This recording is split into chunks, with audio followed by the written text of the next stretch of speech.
வெற்றிவேல் முருகனுக்கு அரோகரா. முருகப்பெருமான் ஒரு தெய்வம் மட்டுமல்ல, அவர் நம்முடைய குருநாதன்.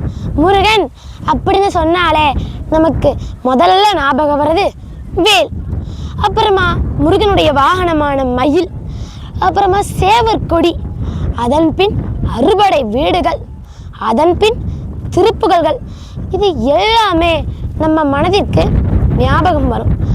ஆனால் முருகப்பெருமான் நமக்கு இதையும் தாண்டி பல விஷயங்களை சொல்லித்தராரு அப்படிங்கிறத சில வாழ்க்கை உண்மை சம்பவங்களை வச்சு நான் சொல்கிறேன், கேட்டுக்கோங்க. அதுக்கு முன்னாடி முதல்ல ஒரு கேள்வி. ஒரு குழந்தை நம்மகிட்ட வந்து கேட்குறான், அண்ணா முருகன் உண்மையிலேயே இருக்கின்றாரா அப்படின்னு கேட்குறான். அதற்கு நாம் என்ன சொல்லுவோம்? முருகர் இருக்கின்றார் என்று சொல்வோமா? இல்லை. முருகர் இருக்கின்றார் என்பதை விளக்குவதற்கு ஒரு உண்மை சம்பவத்தை சொல்வோம். முருகனை பற்றி 1000 வார்த்தைகளை பேசுவதை விட ஒரு பக்தரின் வாழ்க்கையில் நடந்த உண்மை சம்பவத்தை சொல்வது முருகப்பெருமானை எளிதில் விளக்குவதற்கு உதவுகின்றது. முதலில் நாம் முருகப்பெருமான் எவ்வளவு அறிவாளி என்பதை பார்க்கலாம். இவ்வுலகத்திற்கே மிக பெரும் அறிவாளியாக இருந்தவர் நம் ஔவையார் அவர்கள்தான். அப்பொழுது நம் ஔவையார் அவர்கள் நீண்ட தூரம் பயணம் செய்து கொண்டு ஒரு மரத்தின் அடியில் உட்கார்ந்து கொண்டிருக்கின்றார்கள். அப்பொழுது அந்த மரத்தின் மேல் ஒரு சிறுவன் அமர்ந்து கொண்டிருக்கின்றான். அந்த சிறுவன் கேட்கின்றான், பாட்டி உங்களுக்கு சுட்ட பழம் வேணுமா சுடாத பழம் வேணுமா என்று கேட்கின்றான். அதற்கு ஔவையார் சுடாத பழம் வேணும் என்று சொல்கிறார்கள். உடனே அந்த சிறுவனும் பழங்களை கீழே பறித்து போடுகின்றான். ஔவையார் அந்த பழத்தை எடுக்கின்றார். எடுத்து அதில் மண் இருப்பதால் அதை ஊதுகின்றார். அப்பொழுது மேலே இருந்த சிறுவன் கேட்கின்றான், இந்த பழம் சுட்டுவிட்டதா என்று கேட்கின்றான். அப்பொழுது ஔவையாருக்கு தோன்றுகிறது, இவன் சாதாரண சிறுவன் அல்ல. ஆம், அவன் சாதாரண சிறுவன் அல்ல, அவன் நம் முருகப்பெருமான் தான். நம் முருகப்பெருமான் சிறுவனாக சென்று ஔவையாருக்கே அருள் பாலித்திருக்கிறார். அப்படி என்றால் சிறுவனாக இருந்தாலும் நாம் பெரியவர்களுக்கும் சொன்னால் அது தவறல்ல. சிறியவர்களிடமிருந்து பெரியவர்கள் பல விஷயங்களை கற்றுக்கொள்ளலாம் என்பதை முருகப்பெருமான் இதிலேயே சொல்லிவிடுகின்றார் நமக்கு. இது அனைவருக்குமே தெரிந்த ஒரு உண்மை சம்பவம் தான். இன்னொரு உண்மை சம்பவத்தை சொல்கின்றேன், கேளுங்கள். நம் சிவபெருமான் இருக்கின்றார் அல்லவா, அவர் இந்த உலகிற்கே தந்தை என்று நம் அனைவருக்குமே தெரியும்.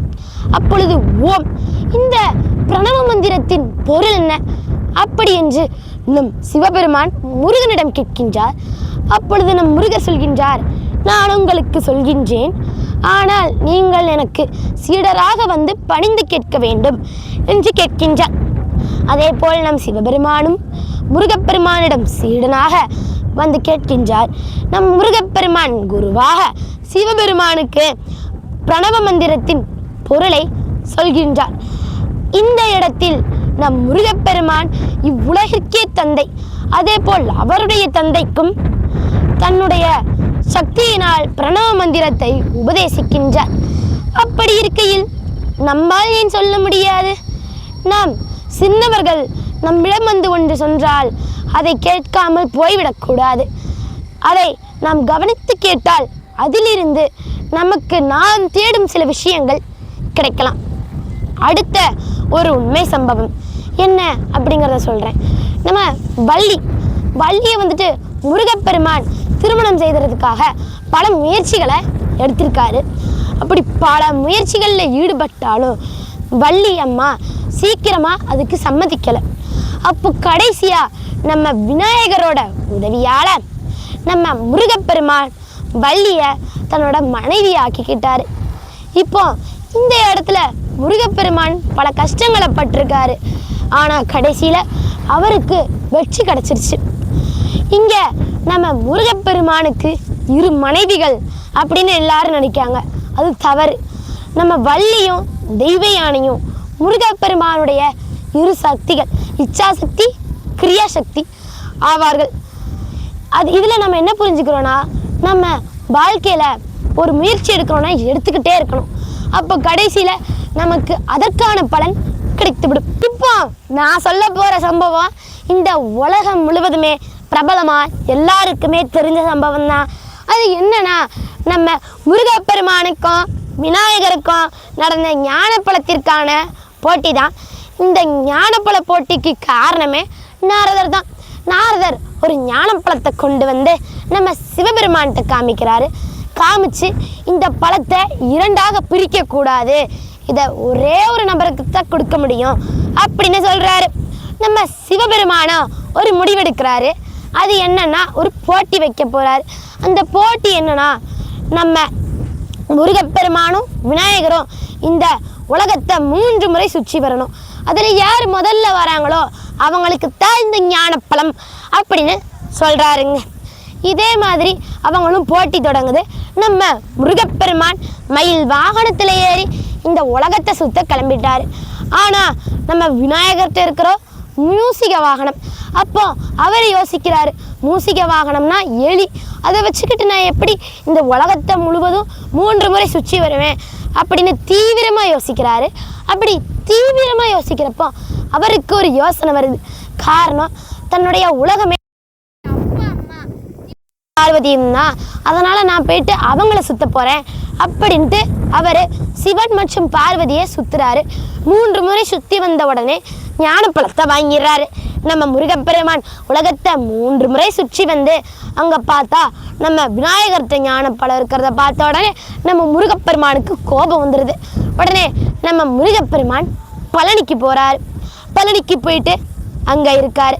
இதனால தான் பழம் நீ என்றதனால் பழனிமலை இருந்தாயோ அப்படின்னு எல்லாருமே சொல்கிறாங்க. இங்கே நம்ம பழனியில் முருகப்பெருமான் எளிமையான தோற்றத்துலேயும் எளிமையான அலங்காரத்துலேயும் இருக்கார். ஆனால் அவருடைய அறிவு எல்லை இல்லாதது. அதனால் ஒருத்தவங்களோட தோற்றத்தை வச்சு அவங்களோட அறிவை கணக்கெடுக்கக்கூடாது அப்படிங்கிற இதுலேயே நம்மளால் புரிஞ்சுக்க முடியுது. அடுத்து நம்ம சூரபத்மனோட வதம். சூரபத்மனை முருகப்பெருமான் வதம் செய்யலை. அவருக்கு நல்ல ஒரு அருளை கொடுத்துட்டாரு நம்ம முருகப்பெருமான் அப்படின்னு தான் சொல்லணும். சூரபத்மன் அப்படிங்கிற அசுரன் நம்ம சிவபெருமான்கிட்ட ஒரு சக்தி வாய்ந்த வரத்தை வாங்கிட்டு வராரு. அப்படி வந்து பல தேவர்களையும் துன்புறுத்துறாரு.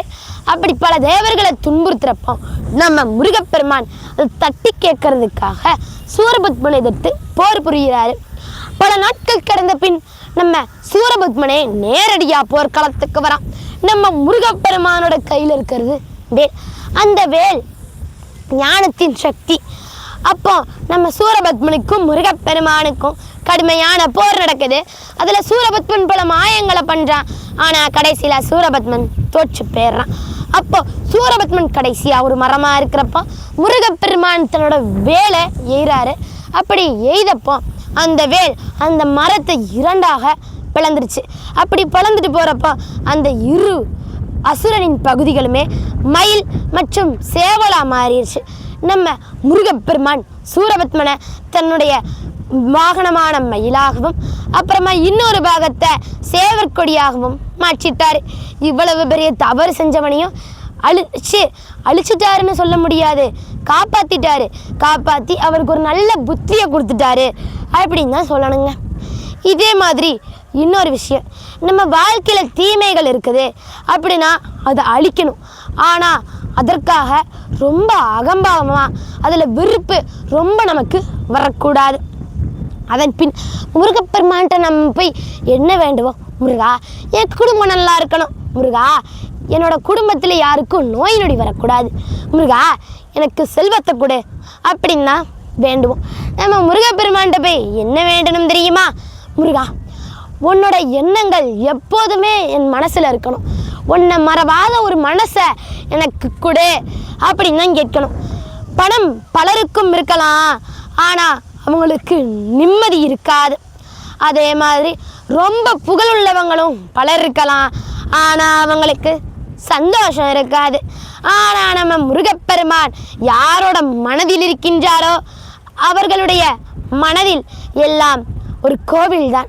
அப்படி இருக்கையில் அவர்களுக்கு நிம்மதி தானாக வந்து சேரும் என்பதே உண்மை.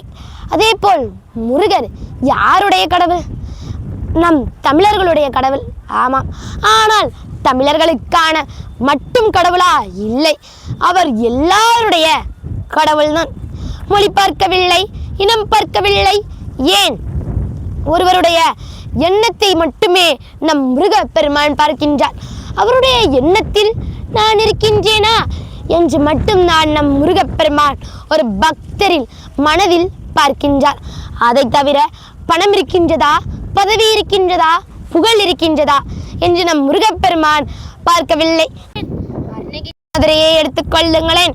அவருடைய சிறு வயதிலேயே தன்னுடைய தாய் தந்தையரை அவர் இழந்து விட்டார். அதன் பின் தேவாரம், திருவாசகம் எல்லாம் படித்து தன்னுடைய வாழ்க்கையை மீண்டும் முன்னேறச் செய்தார். அதன் பின் தன்னோட வாழ்க்கையை, தன்னுடைய கர்மா அவரை மாற்றத்திற்கு கொண்டு வந்தது. அதனால் அவர் பல கஷ்டங்களை பட்டார். அதன் பின் திருவண்ணாமலை கோபுரத்திலிருந்து கீழே விழ முயன்றார். அப்பொழுது நம் முருகப்பெருமான் அவரை ஏந்தி பிடித்து அவருக்கு அருளை தந்தார். அருளை தந்த பின் நம் அருணகிரிநாதர் பல திருப்புகழ்களை எழுதியுள்ளார். அவர் அந்த நேரத்தில் தான் மாற வேண்டும் என்று நினைக்கவில்லை என்றால் இப்பொழுது நாம் அருணகிரிநாதரை பற்றி இத்தனை பேர்கள் பேசுவோமா? இல்லை. அருணகிரிநாதர் யார் என்று கூட நமக்கு தெரிந்திருக்காது. அவர் முருகப்பெருமானின் திருப்புகழ்களை எழுதவில்லை என்றார். அதேபோல் முருகப்பெருமானும் அருணகிரிநாதரால் தான் இவ்வுலகம் முழுவதும் பரவியுள்ளார் என்பது அருணகிரிநாதருக்கு கிடைத்த ஒரு மிக பெரும் பாக்கியம். அப்படி இருக்கையில் ஒருவன் தவறு செய்து விட்டான் என்று அவனை ஒதுக்கி வைக்கக்கூடாது. அவனுக்கு மாறுவதற்கு ஒரு வழியை தர வேண்டும். அப்பொழுது அவன் கண்டிப்பாக மாறிவிடுவான் என்பதற்கு நம் அருணகிரிநாதரே ஒரு சாட்சி. வேல் எதற்காக இருக்கின்றது? அது ஞானத்தின் ஒளி. அது அசுரர்களை மட்டும் அழிப்பதற்கல்ல, நம் மனதில் உள்ள தீய எண்ணங்களையும் அழிப்பதற்காகத்தான். அது நம் மனதில் உள்ள தீய அசுரர்களை அழிக்கின்றது. அவை என்னென்ன தெரியுமா? பயம், கோபம், பேராசை, அகம்பாவம் ஆகிய அனைத்தையும் அழித்து விடுகின்றது. அதேபோல் நம் முருகப்பெருமான் கருணையின் இருப்பிடம். நம் முருகப்பெருமானை நாம் பிரார்த்தனை செய்யும் பொழுதுதான் அவர் நமக்கு அனைத்தையும் கொடுப்பார் என்பது கிடையாது. அவருடைய எண்ணங்கள் நம் உள்ளத்தில் இருந்தால் மட்டுமே போதும். அதற்காக முருகப்பெருமான் எனக்கு அனைத்தையும் கொடுத்து விடுவார் என்று சொல்ல முடியாது. நீங்கள் ஒரு தேர்வு எழுத செல்கிறீர்கள்.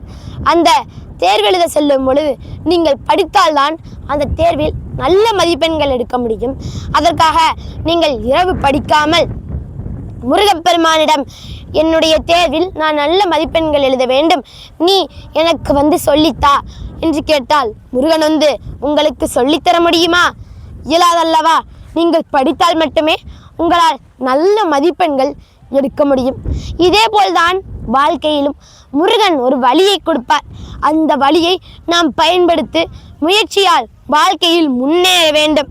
அதை விட்டுவிட்டு முருகன் எனக்கு அனைத்தையும் கொடுத்து விடுவார் என்று வீட்டில் சும்மா இருந்தால் நம் வாழ்க்கையில் முன்னேற்றம் என்பதே இருக்காது. முருகப்பெருமான் நம் உள்ளத்தில் இருக்கும் கோவில். முருகன் தான் இவ்வுலகையே படைத்தவன். அவனுக்கு நமக்கு என்ன கொடுக்க வேண்டும் என்று அனைத்துமே தெரியும்.